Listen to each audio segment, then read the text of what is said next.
العالمين الرحمن الرحيم مالك يوم الدين إياك نعبد وإياك نستعين اهدنا الصراط المستقيم صراط الذين أنعمت عليهم غير المغضوب عليهم ولا الضالين.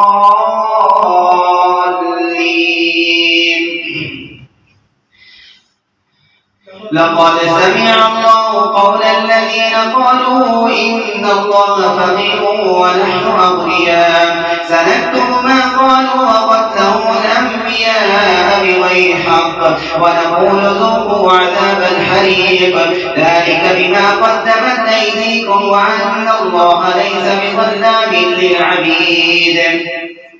الذين قالوا إن الله عهد إلينا ألا نؤمن لرسول حتى يأتينا بقربان تأكله النار قل قد جاءكم رسل من قبلي بالبينات وبالذي قلتم فلم قتلتموهم إن كنتم صادقين فإن كذبوك فقد كذب رسل من قبلك جاءوا بالبينات والزبر والكتاب المنير كل نفس ذائقة الموت وإنما توفون أجوركم يوم القيامة فمن زحزح عن النار وأدخل الجنة فقد فاز وما الحياة الدنيا إلا متاع الغرور.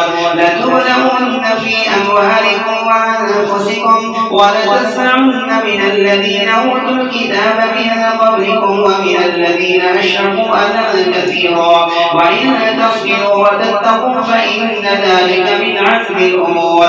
وإذ أخذ الله ميثاق الذين أوتوا الكتاب لتبيننه للناس ولا تكتمونه فنبذوه وراء ظهورهم واشتروا به ثمنا قليلا فبئس ما يشترون. لا تحسبن الذين يفرحون بما أتوا ويحبون أن يحمدوا بما لم يفعلوا فلا تحسبنهم بمفازة من العذاب ولهم عذاب أليم. ولله ملك السماوات والأرض والله على كل شيء قدير.